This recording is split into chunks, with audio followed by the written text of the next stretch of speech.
Kristen Collins. Hope you're doing well. Excited to connect with you this week as it kicked off with International Women's Day. And we all have female energy inside of us, whether we represent as a he or a she.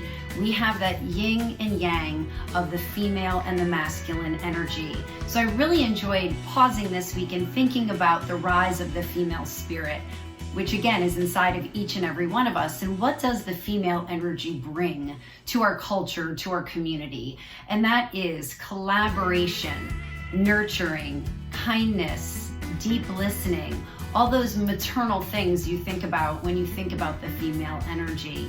So as we pause and reflect and celebrate International Women's Day, how are each and every one of us bringing to the forefront that collaborative spirit, that one of community, not that one of self? Which leads me to another point I wanted to address this week. I had a really great friend forward me a New York Times article about the religion of Instagram. And it cited some of my favorite people, Glennon Doyle being one that, her books, especially Untamed, have really become something that I've enjoyed growing with and quoting and reading over and over again. Brene Brown and Gwyneth Paltrow were the three that I can remember that they quoted in the article. And it really made me sad because it was showcasing how these women all talk about self-love. Hi. That's something we talk about every week, is self-care and self-love. But this article insinuated that it stops there and it becomes all about self only for the benefit of self. That's not what I'm getting when I'm consuming these thought leaders and these folks who are helping to illuminate the path on self-love. I'm understanding, and I want to bring to the forefront of our conversation, that self-love is not selfish. It's not just for self.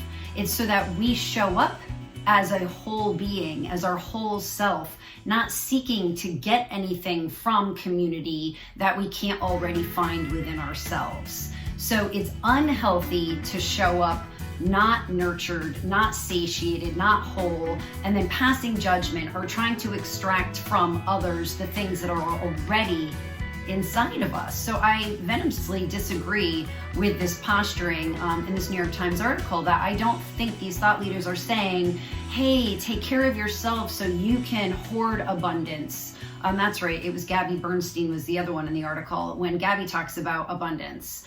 And it's not saying to manifest abundance and self-care and self so that you could just sit at home and absorb all of yourself. That's not the message I'm getting, and I certainly hope not one that I'm sharing.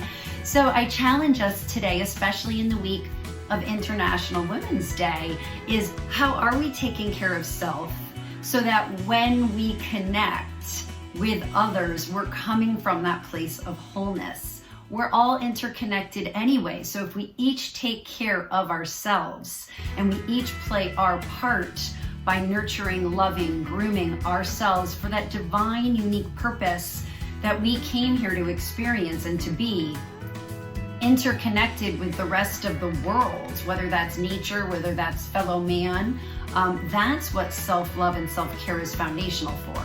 So I'm going to write into that article. I'll actually attach it below so you guys can read it. And I welcome your feedback, because in the beginning when I read it, I'm like, no, this is great that all these, folks are being showcased for their work on self-care and self-love, and they're inspiring millions of people. But I disagree that they're saying to do that just to maintain that for self. I don't know that, we're maybe showcasing it enough that it's really for that place of interconnectivity. So I want to make sure that our community is putting that out in the forefront. I used to be someone who always was putting myself out to community, but not from a place of wholeness. It was so that I would like myself. I had to be of service. I had to feel actually exhausted from giving in order for me to self-respect. And I found out, A, I was making myself sick, and B, that's inauthentic. That's not showing up from that place of wholeness. So our work together as community about find it within yourself, right? That self-love, that self-bravery, that self-satiation isn't so we could stay home and manifest millions and, go on our yacht and disassociate from the rest of the world. It's so that we can connect with one another and our globe from that place of wholeness. So with that, thank you guys so much. I cherish our community. I hope that this stirs something deep inside of you and helps you find your inner calling, your inner work, your inner love, so that you too can show up in this world from that place of wholeness. Thanks. See you next week. Keep in touch. Bye.